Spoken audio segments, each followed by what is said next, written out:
Dan kita harus pahami di sini gitu. Jadi kenapa kok Islam pakai cegat-cegatan gitu? Kenapa Rasulullah mau mengambil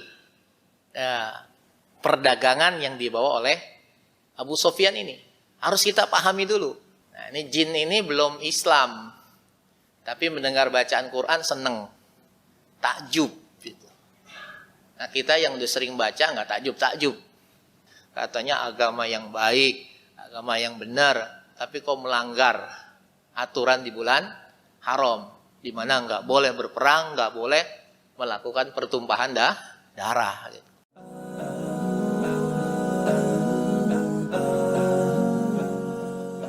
Bismillahirrahmanirrahim. Assalamualaikum warahmatullahi wabarakatuh. Alhamdulillahillazi anzala as-sakinata fi qulubil mu'minin liyazdadu imanan ma'a imanihim. Walillahi junudus samawati wal ardi wa kana Allahu aliman hakima. Asyhadu an la ilaha illallah wahdahu la syarika lah wa asyhadu anna Muhammadan 'abduhu wa rasuluhu alladzi la nabiyya ba'da. Allahumma salli wa sallim wa barik ala nabiyyina wa rasulina Muhammad wa ala alihi wa sahbihi ajma'in. Qala Allah Ta'ala fil Qur'anil Karim, A'udzu billahi minasy syaithanir rajim. Ya ayyuhalladzina amanu taqullaha haqqa tuqatih wa la tamutunna illa wa antum muslimun. Shadaqallahul azim, amma ba'd. Bapak hadirin sekalian, alhamdulillah kita bersyukur pada Allah masih diberikan banyak nikmat oleh Allah Subhanahu wa taala. Salawat dan salam semua tetap tercurah kepada kedua hasanah kita Rasulullah Muhammad sallallahu alaihi wasallam. Baik Bapak hadirin sekalian, kita lanjutkan kajian kita yang tertunda, yaitu tentang Sirah Nabawiyah. Saya ingat sampai kita di Perang Badar gitu. Kembali lagi saya mengangkat tentang tema ini. Jangan dilupakan oleh kita semua, sebentar lagi kita masuk bulan Ramadan. Dan di bulan Ramadan itulah terjadinya perang besar ini. Di saat puasa pertama yang dialami oleh kaum muslimin, maka terjadi perang. Sebelum kita bicara tentang perang Badar, maka kita kembali mengingat beberapa ekspedisi militer yang dilakukan oleh Rasulullah SAW. Di kitab yang menjadi rujukan kita dalam kajian ini adalah kitab Arikhul Makhtum. Itu beliau menyebut, Syekh Shofir Rahman Al-Mubarakpuri, ada 8 ekspedisi militer yang terjadi sebelum peristiwa Perang Badar Kubro. Di mana dari 8 ekspedisi ini, 4 diantaranya dipimpin langsung oleh Rasulullah Sallallahu Alaihi Wasallam. Nah, salah satunya adalah yang dipimpin oleh beliau di ekspedisi ke-7 yang disebut dengan Dzul Usyairah. Satu tempat namanya Dzul Usyairah. Nah, beliau ketika itu membawa kurang lebih 100 sampai 200 sahabat dari Muhajirin. Tujuannya adalah ketika Rasul mendengar kafilah dagang Quraisy yang dipimpin oleh Abu Sufyan itu membawa barang dagangan yang cukup banyak. Di 1000 ekor unta dan dagangan senilai 50.000 dinar. Artinya ini kalau bisa diambil, mati perekonomian Mekah. Dan kita harus pahami di sini gitu. Jadi kenapa kok Islam pakai cegat-cegatan gitu? Kenapa Rasulullah mau mengambil perdagangan yang dibawa oleh Abu Sufyan ini? Harus kita pahami dulu. Ini adalah sebenarnya mengambil hak kaum muslimin yang sebelumnya diambil oleh orang-orang kafir Quraisy. Gitu. Jadi bagaimana selama kaum muslimin di Mekah sampai mereka hijrah ke Madinah, terlebih lagi ketika hijrah itu, bagaimana harta kaum muslimin semuanya diambil oleh orang-orang kafir Quraisy. Bahkan ini kafilah dagang senilai ini ini banyak berasal dari harta kaum muslimin ini. Gitu. Ada jelas hartanya Abu Bakar, ada hartanya Utsman bin Affan, ada hartanya Suhaib bin Sinan Ar-Rumi, dan sahabat-sahabat konglomerat yang lain. Gitu.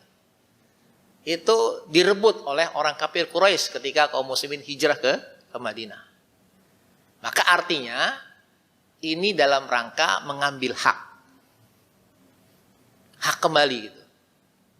Ditambah lagi jauh sebelum itu, ya, awal-awal hijrah itu, bahwasanya hijrahnya kaum muslimin, selamatnya kaum muslimin dalam hijrahnya dari Mekah ke Madinah itu bukan menimbulkan masalah, tapi justru ketika di Madinah muncul masalah baru. Ya, salah satu masalah yang paling fundamental adalah masalah ekonomi. Ya, Madinah itu nggak kaya-kaya amat. Madinah nggak kaya. Tetapi mereka harus menampung ratusan sahabat yang berasal dari Mekah. Di mana mereka semua fakir. Bukan hanya miskin, tapi fakir. Gitu. Benar-benar nggak bawa apa-apa dari Mekah itu. Nah ini memunculkan masalah serius gitu. Ya, di kalangan kaum muslimin pada saat itu. Maka ketika itu terbersihlah pikiran Rasulullah untuk mengambil hak, ya, akan kaum muslimin yang hartanya diambil. Maka salah satunya peristiwa itu terjadi pada yang disebut dengan Dzul Usyairah. Tetapi begitu Rasul sampai di Dzul Usyairah, itu Abu Sufyan sudah lewat, sudah menuju ke Syam. Gitu. Akhirnya gagal, gitu. Tidak berhasil merebut. Nah, sampai akhirnya ditunggu oleh Rasulullah SAW, dan dalam penantian kembalinya Abu Sufyan dari Syam mau kembali lagi ke Mekah, maka Rasul mengutus ekspedisi yang ke-8. Yaitu Brigade Nakhlah namanya, yang dipimpin oleh sahabat Abdullah bin Jahsy radhiyallahu an. Jumlahnya 12 orang saja. 12 orang mengendarai 6 ekor unta. Jadi 1 ekor unta ditumpangi oleh dua orang. Dan ketika itu Rasulullah SAW menitipkan surat kepada Abdullah bin Jahsy. Ini aku titipkan surat kepadamu dan jangan kamu buka sebelum kau menempuh perjalanan 2 atau 3 malam. Maka itu dijalankan oleh Abdullah bin Jahsy. Berangkatlah dengan 11 sahabat yang lain. Ada di situ adalah Zubair bin Awam, ada di situ Sa'ad bin Abi Waqqas gitu. Berangkat, begitu sampai perjalanan 2-3 malam barulah dibuka surat itu. Apa perintah surat itu? Kata Rasul, berjalanlah kamu sampai ke lembah Nakhlah. Lalu nanti awasi mata-matai setiap kafilah dagang Quraisy yang lewat di situ. Nakhlah itu di mana sih? Nakhlah itu satu tempat lembah antara Thaif dan Mekah.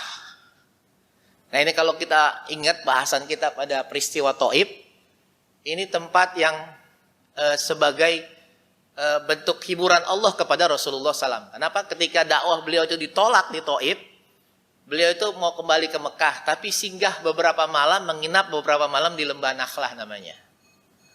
Dan disitulah ketika Rasulullah banyak membaca Al-Quran di lembah Nakhlah itu, maka Allah mengabarkan ada sekumpulan bangsa jin yang mendengarkan bacaan beliau. Sehingga Rasul nggak tahu ketika lagi didengarkan pada saat beliau baca gitu. Beliau tahu setelah Allah turunkan surah Al-Ahqaf, akhir-akhir surah Al-Ahqaf, dan surat jin itu sendiri. Qul uhiya ilayya annahu istama'a nafarun minal jinni faqalu inna sami'na qur'anan ajaba.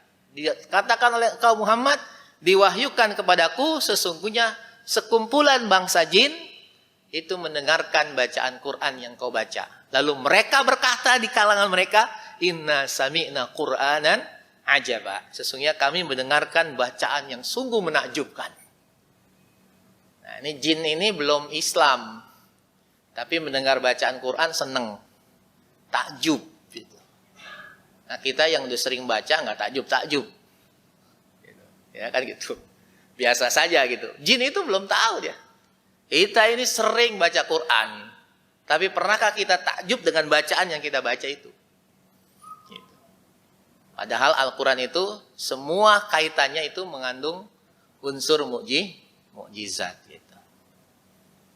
Termasuk kata seorang syekh dari Mesir itu, sisi kemujizatan Al-Quran itu namanya talafut namanya. Talafut. Talafut itu apa? Gampang dihafal, gampang lepas, gampang hilang. Gitu. Loh kok kalau gampang dihafal, kalau itu disebut mujizat wajar. Tapi ini kok gampang lupa juga disebut mujizat gitu. Betul Pak? Atau dua-duanya Bapak nih? Gampang susah ngapal, gampang lepas itu.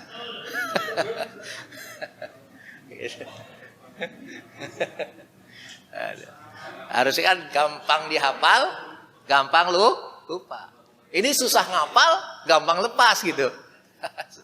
Nah ini gawat ini gawat gitu, seperti itu. Nah itu talafut katanya gitu disebut. Jadi sesuai dengan sabda Nabi, Quran itu mudah dihafal tapi gampang lepas, dan lebih cepat lepasnya itu dibanding ikatan unta gitu. Lebih gampang gitu. Ya. Lalu dari mana unsur mukjizatnya? Unsur mukjizat justru itu karena gampang lupa. Jadi artinya Allah Subhanahu wa taala menginginkan kita terus berinteraksi dengan Al-Quran. Jadi nggak ada jaminan orang yang sudah hafal 30 juz lalu dites langsung hafal, belum tentu. Dia harus murojaah. Kalau dia nggak pernah murojaah nggak bakalan hafal. Gitu. Makanya ada teman saya tuh ketika khutbah di satu tempat di masjid, beliau hafiz ya. Jadi ketika menunggu waktu dia naik mimbar, dia tilawah. Tilawahnya pakai lihat gitu ya. Lihat mushaf gitu. Ada yang berbisik sebelahnya. Katanya hafiz, kok ngelihat gitu. Jahil aja lagi gitu. Jahil, iseng gitu ya. Itu kan lain, menghafal dengan membaca lain. Dua hal yang berbeda gitu. Apakah seorang hafiz gak boleh ngelihat mushaf? Gitu. Kan tilawah. Jadi tilawah itu beda, memang harus melihat. Beda dengan menghafal, nanti namanya kalau orang sudah hafal, kalau baca lagi itu tanpa melihat namanya murojaah. Kan begitu. Seperti itu. Nah, jadi itu justru sisi mukjizatnya Al-Quran. Beda kita dengan lagu. Lagu nggak murojaah juga begitu dengar musiknya langsung hafal. Betul Pak? Lagu Bimbo, lagu Kus-Plus ya. Yang sekian tahun nggak pernah kita murojaah, begitu dengar langsung ngikutin aja tuh, pas saya nggak perlu murojaah. Gitu. Ya, seperti itu. Ya. Al-Quran enggak. Kalau enggak di murojaah, dia lepas. Lepas gampang. Jangankan 30 juz, satu surat juga lepas. Gitu ya, seperti itu. Nah ini, jadi bangsa jin itu takjub dengan bacaan Quran. Akhirnya mereka masuk Islam. Dan itu sebagai hiburan buat Rasul. Ya, di saat orang-orang Thaif menolak dakwah beliau, tapi ada makhluk dari bangsa lain, dari dunia lain yang menerima dakwah beliau. Seperti itu. Maka begitu Abdullah Abdullah bin Jahsy sampai di situ, mendapatkan 4 orang rombongan dagang Quraisy yang berasal dari Thaif mau kembali ke Mekah gitu. Maka akhirnya apa? Dilakukanlah penyergapan. Ketika itu singkatnya dilakukan penyergapan, dan ketika itu mereka mengira ketika itu masih akhir Jumadus Saniyah. Gitu. Tapi ternyata sudah masuk bulan Rajab. Disergap, yang satu mati, yang 2 jadi tawanan, yang satu lagi lari lepas kembali ke Mekah. Gitu.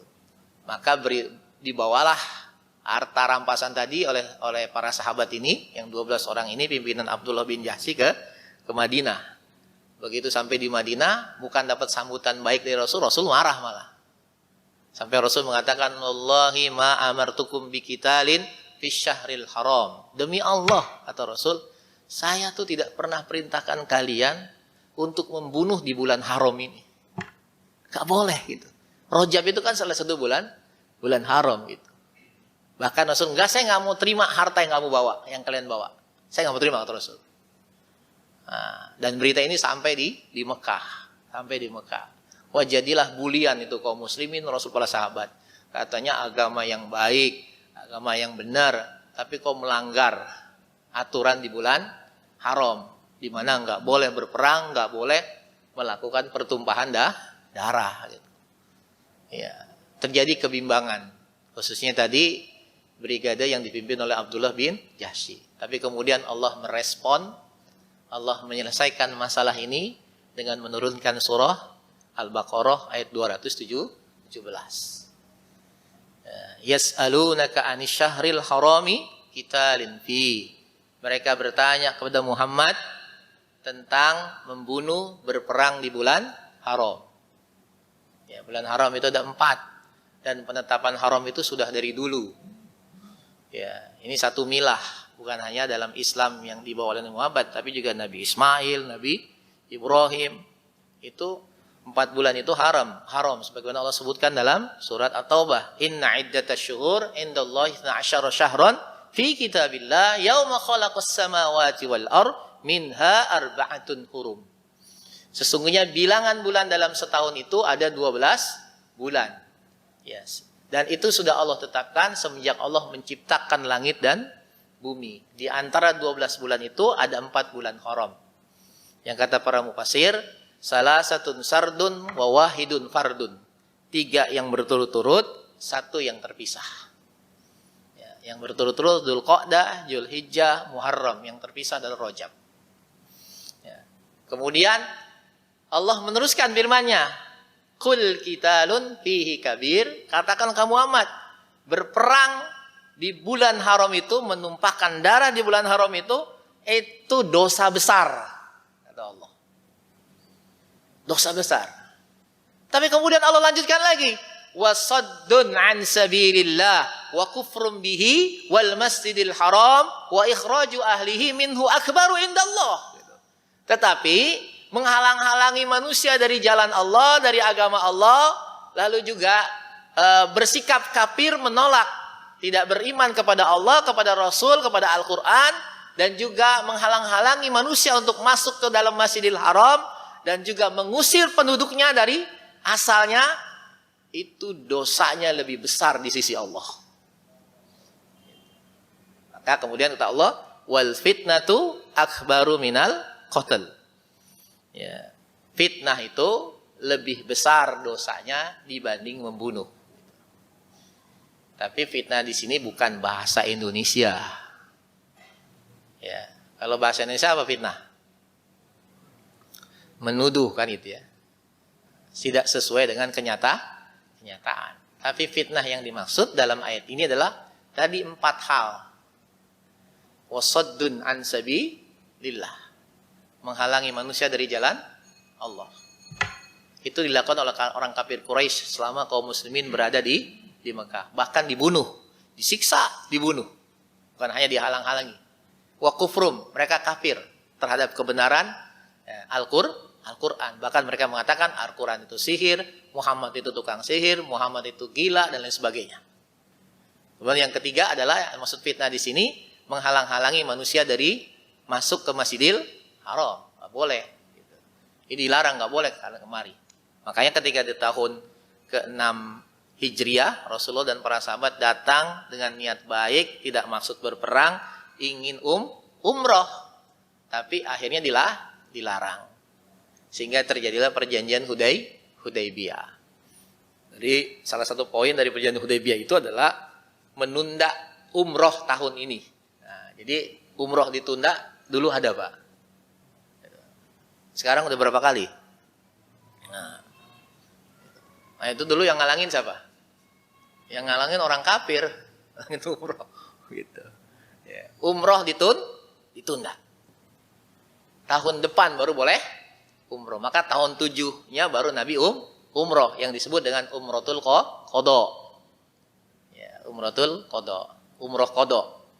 Jadi mengganti yang tahun lalu. Itu. Nah, jadi itu yang ketiga.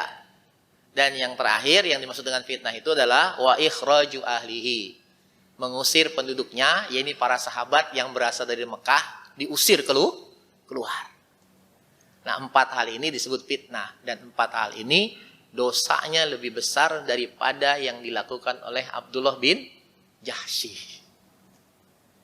Maka para ulama banyak berpendapat tentang hukum yang muncul dari ayat ini.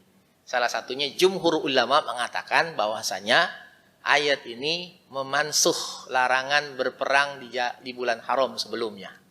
Sehingga dibolehkan melakukan itu ya, untuk melakukan perang di bulan haram. Dengan syarat apa? Kalau diserang terlebih dahulu. Makanya di ayat surah Al-Baqarah ayat sebelumnya lagi Allah sebutkan waqatiluhum ya, waqatilul ladzina yuqatilunakum fi sabilillahi wala ta'tadu. Perangi oleh kalian orang-orang yang memerangi kalian di jalan Allah, tapi jangan melampaui batas. Innallaha la yuhibbul mu'tadin. Sesungguhnya Allah tidak menyukai orang-orang yang melampaui batas. Waqtuluhum haitsu sakibtumuhum wa akhrijuhum min akhrajukum wal fitnatu asyaddu minal qal. Bunuh mereka dimanapun kalian menjumpai. Bunuh kata Allah. Termasuk tadi di wilayah yang sebenarnya nggak boleh. Tapi kalau mereka sudah mulai, jangan. Ya, jadi kalau bahasa Betawinya adalah ente jual ane borong. Begitu. Jadi usir mereka dari tempat di mana mereka mengusir kalian. Atau Allah seperti itu. Jadi menguatkan lagi nih ayat seperti itu. Nah, jadi selesai nih urusan. Maka kemudian tadi peristiwa Dzul Usyairah itu berlanjut. Ya, berlanjut di mana Rasulullah kembali mengutus memata-matai kafilah dagang Abu Sufyan yang mau kembali dari Syam. Nah, Abu Sufyan itu sudah melihat gelagat itu, ya. Dengan kecerdasannya seorang Abu Sufyan itu. Jadi ketika itu dia bertemu pada saat mau kembali melintas di dekat Madinah itu, dia ketemu dengan seorang laki-laki. Seorang laki-laki tua. Lalu ditanya, apakah kamu melihat rombongan orang-orang Madinah? Kata laki-laki ini, oh tidak. Aku tidak melihat rombongan orang-orang Madinah. Tetapi aku hanya melihat 2 orang penunggang kuda atau penunggang unta. Maka ketika itu Abu Sufyan cepat-cepat mendahului rombongannya sendiri. Jadi dia lebih dulu maju berjalan, dicari jejak 2 penunggang itu. Sehingga ditemukanlah tempat di mana 2 penunggang itu sempat singgah. Gitu. Ternyata didapati di tempat itu ada kotoran unta atau kotoran kuda yang penunggang itu. Dikorek-korek itu kotoran. Gitu. Bukan nyari harta karun Pak gitu. Jadi korek-korek, lihat ada di antara kotoran itu biji kurma yang masih utuh. Gitu. Lalu diambil oleh Abu Sufyan, dicium. Baunya ini bau khas kurma Madinah. Jadi bukan bau kotoran malah. Baunya bau kurma khas Madinah. Maka disitulah berpikir Abu Sufyan, wah ini nggak mungkin orang Madinah ada di sini cuman lewat doang. Ini pasti ada sesuatu. Ada sesuatu yang sudah dipersiapkan oleh mereka. Maka secepat itu akhirnya Abu Sufyan mengutus salah satu rombongan yang bersama dengannya, yaitu namanya Domdom bin Amr al-Ghifari. Ya, cepat kamu menuju Mekah dan kabarkan kepada penduduk Mekah, sesungguhnya kita dalam bahaya. Sesungguhnya kita dalam bahaya. Maka berangkatlah Domdom. Nanti kalau kamu masuk Mekah, kamu menunggang ontaknya dengan terbalik. Ya, dengan terbalik. Jadi membelakangi. Ya, sambil teriaklah kamu. Gitu. Pokoknya bagaimana menarik perhatian orang Mekah. Katakan begini dan begini kata Sufyan. Maka berangkatlah Domdom Al-Ghifari. Nah, kita beralih ya, ini nyambung sekali. Makanya Ini kayaknya berapa pertemuan juga, perang Badar. Jadi akan saya katakan lanjutan dari pertempuran Dzul Usyairah. Pencegahan dilakukan muslim terhadap kabilah dagang musyrikin Mekah yang kembali dari Syam. Nah, di Mekah sebelum dom-dom ini sampai di Mekah, gitu, 3 hari sebelum dom-dom bin Amr utus Abu Sufyan ini sampai di Mekah, satu malam bibi Rasul yaitu Atikah bin Abdul Muthalib, ya, ini disebut saya baca dalam Sirah Ibnu Hisham.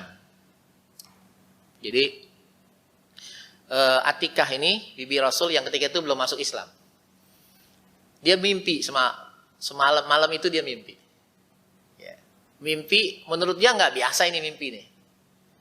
Isinya kabar buruk lah, firasat buruk.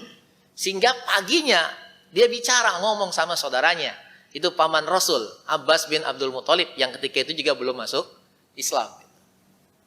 Lalu tapi kan Abbas ketika Bayatul Aqobah yang kedua itu, yang ketiga ya, yang perjanjian yang ketiga itu mendampingi Rasul ya untuk mengambil baiat dari orang-orang Madinah ketika itu, orang-orang Ansor. Jadi walaupun masih kafir tapi dia perlakuannya sama dengan Abu Thalib gitu. Jadi benar-benar dijaga gitu. Bahkan mewanti-wanti orang-orang dari Madinah, kalau kalian setengah-setengah dalam membela orang ini, mendingan kalian nggak usah aja. Biarkan dia di sini, biarkan aku yang menjaga, kata Abbas seperti itu. Daripada nanti kalian bawa lalu diminta oleh orang-orang dari Mekah gitu, lalu kalian serahkan, mendingan jangan kalian bawa. Jangan kalian ajak keponakanku ini untuk hijrah ke Madinah, ke tempat kalian. Nah, jadi cerita Atikah ini kepada Abbas saudaranya. Abbas, aku semalam bermimpi. Tapi aku sebenarnya nggak mau cerita mimpi ini. Tapi kok ini menjadi ganjalan buatku. Firasat yang sangat buruk. Apa itu mimpi? Jadi dalam mimpinya itu Atikah melihat seorang penunggang unta masuk ke Mekah. Lalu dia berdiri di atas sebuah lembah. Lalu dia berteriak. Dia katakan, hai Quraisy, ya, songsonglah kematian kalian dalam 3 hari. Dalam mimpinya itu. Orang itu menyebut begitu. Lalu setelah itu dia pindah lagi. Dia masuk ke masjid. Lalu orang-orang ketika itu yang berkumpul bersamanya, mendengarkan ucapannya, ikut juga. Maka kembali di masjid, dia teriak lagi, wahai orang-orang Quraisy, songsonglah kematian kalian dalam 3 hari. Setelah itu dia pindah lagi. Dia naik ke Jabal Qubais. Jabal Qubais dia naik. Dia berteriak yang sama. Wahai orang-orang Quraisy, songsonglah kematian kalian dalam waktu 3 hari. Lalu tidak lama kemudian setelah dia mengucapkan yang ketiga kalinya itu, dia lempar ke bawah gunung itu batu besar. Batu besar itu dilempar ke bawah sampai di bawah hancur berkeping-keping. Menjadi debu bahkan. Dan debunya itu memasuki semua rumah di Mekah. Hanya 2 kabilah saja dalam mimpinya Atikah itu yang tidak dimasuki oleh debu itu. Siapa 2 kabilah itu? Pertama adalah Bani Hashim dan yang kedua Bani Zuhroh. Siapa Bani Hashim? Keluarga Rasul dari bapak beliau. Siapa Bani Zuhroh? Keluarga Rasul dari ibunda beliau. Yang lain semua dimasukin debu itu. Maka ketika Abbas mendengar cerita dari Atikah itu, ini bukan mimpi biasa. Tapi aku minta jangan kau ceritakan. Namun Abbas punya teman dekat, ya, namanya Walid bin Utbah bin Mughirah, anaknya Utbah bin Mughirah, Utbah bin Rabi'ah. Jadi artinya Walid ini berarti kakak adik dengan Hindun, istrinya Abu Sufyan. Jadi dekat dia dengan Walid. Dia cerita tuh mimpi yang diceritakan oleh Atikah. Namun Walid juga nggak bisa menjaga. Kata Abbas, aku hanya bercerita kepadamu. Tolong jangan ceritakan. Khawatir gempar. Ya sama kenal kayak begini ya, gitu. Kayak kita ya gitu. Jangan cerita ya. Atau cerita akhirnya semua sekampung tahu semua. Gitu. Dari dulu begitu gitu. Nah, akhirnya Walid cerita sama ayahnya, Utbah bin Robi'ah. Kemudian Utbah cerita dengan tokoh-tokoh Quraisy. Gempar Mekah itu, itu. Nah ketika itu Abu Jahal datang, dengar cerita itu, marah dia. Nah tidak lama kemudian pada saat Abu Jahal sedang ngumpul itu dengan tokoh-tokoh Quraisy yang lain, Abbas datang ke Ka'bah. Lalu dia tawaf, setelah tawafnya selesai dia dipanggil oleh Abu Jahal. Sini, Abbas sini, kami mau ngomong. Ada apa? Ya, ini Abu Jahal ini orang yang apa ya, bahasanya ada yang, jadi orangnya apa ya, julid gitu ya. Jadi kalau ngomong tuh nyelekit gitu dibanding tokoh-tokoh Quraisy yang lain. Dan itu diakui oleh tokoh Quraisy lain. Nanti dalam peristiwa menjelang pertempuran Badar pun Utbah juga berkomentar yang sama tentang Abu Jahal. Kamu ngomong aja sama Abu Jahal, kalau kita kayaknya terima dengan usulan kamu, tapi kalau Abu Jahal belum tentu, dia yang beda sendiri katanya. Kata Utbah begitu. Nah Abu Jahal ngomong begini, Abbas, memang gak cukup ya Bani Hashim ngaku-ngaku Nabi, salah seorang dari laki-laki Bani Hashim ngaku sebagai Nabi, itu gak cukup. Maksudmu apa? Gitu. Nah sekarang apakah ada Nabi itu perempuan? Gitu. Kata Abu Jahal. Tuh, Abu Jahal aja tahu nggak ada Nabi perempuan. Itu. Nah, tiba-tiba di Indonesia ada Nabi perempuan. Gitu. Pengikutnya ada juga lagi gitu ya, banyak. Gitu. Jadi Abu Jahal saja gembong kekafiran, nggak percaya kalau Nabi itu perempuan. Kata Abu Jahal, emang ada gitu ya, Nabi itu perempuan. Dan tidak cukupkah Bani Hashim dengan ada di antara laki-laki mereka yang mengaku sebagai Nabi, sekarang perempuan juga ngaku Nabi gitu. Maksud kamu apa sih? Kata Abbas gitu. Sambil menahan sabar Abbas gitu. Dihina seperti itu. Ya itu mimpinya Atikah. Nah Abbas itu berusaha untuk menyembunyikan tentang mimpi Atikah itu. Dia pikir Walid nggak cerita gitu. Maka dia coba menyembunyikan. Aku nggak ngerti dengan maksud kata-katamu, kata Abbas gitu. Nggak maksud, nggak ngerti gitu. Sehingga Abbas pun meninggalkan Abu Jahal. Gitu. Kata Abbas itu berkata dalam hatinya, di riwayat itu disebutkan, aku tuh sebenarnya nggak takut sama Abu Jahal gitu. Sedikit pun nggak takut gitu. Cuman aku ingin berusaha menyembunyikan berita itu. Seolah-olah aku tidak tahu gitu. Maka begitu Abbas mau pulang ke rumahnya, itu seharian Abbas itu didatangi oleh semua wanita dari Bani Hashim. Ngapain? Demo sama Abbas. Demonya apa? Kamu kok kehormatan kita diinjek-injek kayak gitu, diem aja gitu. Oh, ini fanatisme kabilahnya muncul. Maksud kalian, kawan dengar tuh Abu Jahal ngomong apa gitu. Itu pelecehan buat kabilah kita. Ya. Masa kamu nggak bertindak apapun gitu. Lalu kata Abbas, ketahuilah oleh kalian, saya nggak takut sama sekali dengan Abu Jahal. Nggak takut saya dengan Abu Jahal. Ya. Takut sedikit pun saya nggak ada takut dengan Abu Jahal. Maka akhirnya ketika itu pada saat besoknya Abu Jahal, Abbas ingin menemui Abu Jahal, memberikan pelajaran kepada Abu Jahal. Tiba-tiba datanglah Dom Al-Ghifari tadi, utusan Abu Sufyan. Gitu. Nah, salah satu juga yang disampaikan oleh Abu Jahal kepada Abbas itu, ingat ya Abbas, ya, kalau dalam waktu 3 hari ke depan tidak terjadi apa-apa, ya, dari semenjak Atikah menceritakan mimpinya, tidak terjadi apa-apa terhadap kami, terhadap penduduk Mekah, maka aku akan mencatat satu dokumen, lalu dokumen itu aku tempel di dinding Ka'bah yang isinya adalah bahwasannya Bani Hashim adalah Bani pembohong. Kata Abu Jahal begitu. Pembohong. Maka Abbas ketika dikatakan begitu, diam. Takut itu tidak kenyataan gitu. Seperti itu. Tapi pada saat hari itu Abbas ingin menghampiri Abu Jahal, ramailah penduduk Mekah, ramailah tokoh-tokoh Quraisy. Kenapa? Tadi masuklah Dom bin Amr, ke dalam kota Mekah dengan kondisi tadi, naik onta dengan terbalik seperti itu, sambil berteriak, Al-Latimah, Al-Latimah, celaka, cahala, bahaya.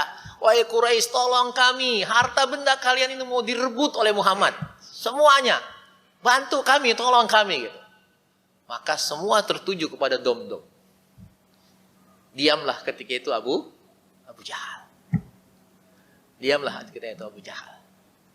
Maka akhirnya mereka pun melakukan persiapan untuk membebaskan kafilah dagang Quraisy.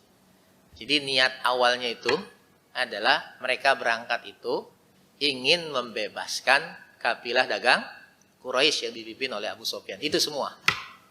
Maka berangkat 1.300. Ya. 1.300. Gitu. Maka ketika mendengar hal ini, ya, maka Rasulullah SAW pun mempersiapkan. Nah, ini kekuatan kaum muslimin. Jadi kekuatan kaum muslimin itu 313 sampai 317. Ya. Terdiri dari orang muhajirin itu hanya 82 sampai 86 saja. Sedikit muhajirin. Sementara orang Madinah yang terdiri dari Aus dan Khazraj, Aus itu dan 61, sementara Khazraj itu ada 170. Jadi mayoritas itu orang Madinah. Ya, orang Madinah. Jadi yang dari Mekah itu sedikit sekali. Dan secara perlengkapan perang ketika itu kudanya cuma 2. Jadi ini jauh banget dengan Quraisy nanti kita lihat. Jadi 2 ekor kuda yang ditunggangi oleh sahabat Zubair bin Awam dan Al-Miqdad Al-Aswadi. Bin Al-Aswadi. 2 saja. Maka nanti strateginya Rasul 2 orang ini berada di sayap kanan dan sayap kiri pasukan nanti. Karena mereka yang menunggangi kuda. Sementara untanya cuma 70 ekor. Artinya, karena cuma 70, jadi satu unta itu ditunggangi secara bergantian oleh 3 orang. Nah, jarak dari Madinah ke Badar itu kurang lebih 150 km. Jadi artinya kalau gantian, berarti satu orang berjalan 100 km. Siap, Pak? Siap? Nggak ada yang jawab. 100 km jalan kaki, Pak, gitu ya. Padang pasir, panas, gitu ya. Dan termasuk Rasulullah mengatakan ketika itu, kata Rasul apa? Aku berserikat dalam satu unta dengan Ali bin Abi Thalib dan Lubabah. Jadi Rasul tidak minta dispesialkan dalam kondisi begitu. Rasul mau bertiga dengan 2 sahabat yang lain. Maka ketika sudah mau mulai berjalan, kata Lubabah dan Ali, hei, enak Rasul. Udahlah kita persilakan Rasul yang naik, kita yang jalan. Ya, kita yang jalan. Nah, kita kan masih muda. Rasul itu umurnya berapa ketika itu? Umurnya 55 tahun. Nah, Ali sama Lubabah ini masih anak muda gitu. Ya, 55 tahun. Begitu disampaikan oleh Ali dan Lubabah kepada Rasul, Rasul marah. Marah Rasul. Gitu. Kalau kita kan kesempatan. Gitu. Jadi kalau kita bagusnya anak muda yang pengertian kan gitu ya. Gitu. Sama orang tua gitu. Rasul enggak, Rasul marah. Kata Rasul, jangan kau anggap engkau lebih kuat dari aku. Kata Rasul begitu. Akhirnya benar berjalan. Gitu. Jadi ini kita ngelihat cerita ini aja. Kalau kita nggak semakin cinta dengan Rasul, ini kebangetan gitu. Bagaimana Rasul memberikan kuduah, sepertilah pemimpin gitu. Gak mau dikhususkan, dispesialkan. Baru nanti ketika dalam posisi sudah berhadapan, para sahabat memaksa Rasul untuk berada di tenda saja. Gitu.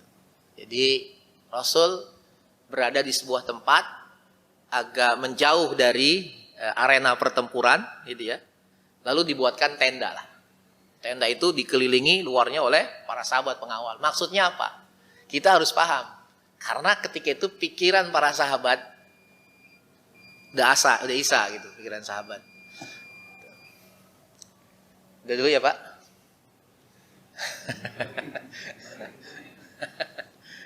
Udah gitu. Mudah-mudahan nggak kayak diindung-indung saya ceritain gitu. Biasanya kalau dengar cerita kan ngantuk Pak gitu. Nah, gitu kayak diindung-indung. Anak saya gitu, Bi mau tidur ceritain gitu ya gitu tidur. Nah takutnya saya begini nih, nah, tidur juga. Gitu. Nah itu Pak, insya Allah Pak ya. Ingat-ingat kita baru ketemu lagi nanti ba'da Ramadan. Ya silakan.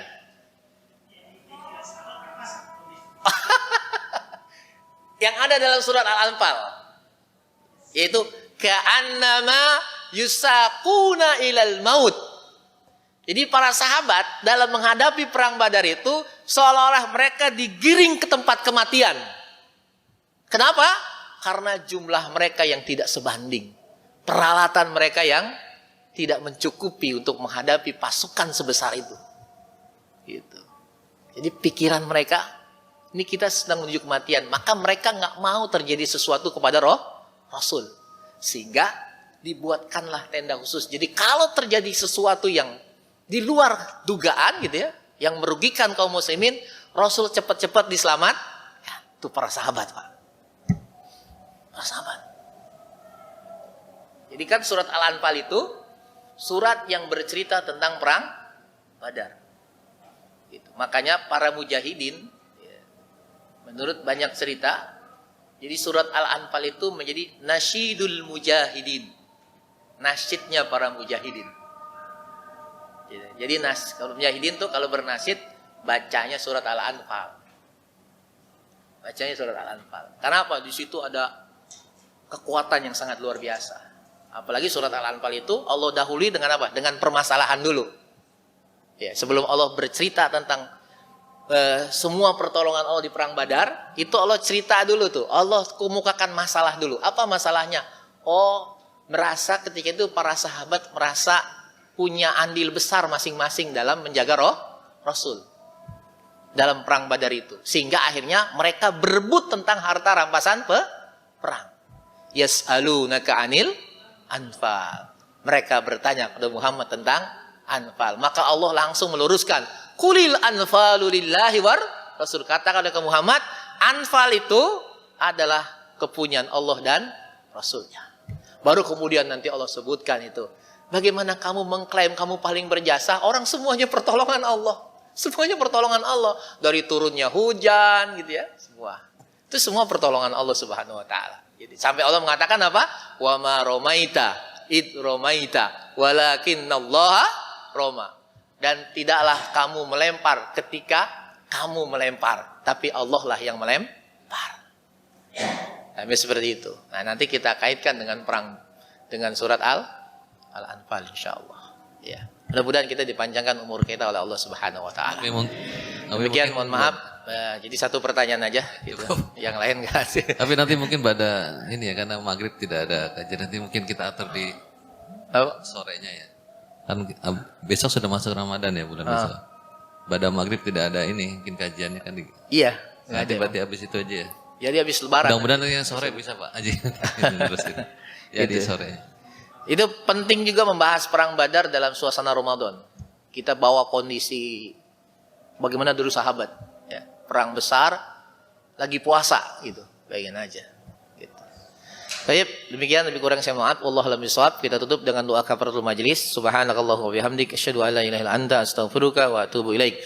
Assalamualaikum warahmatullahi wabarakatuh.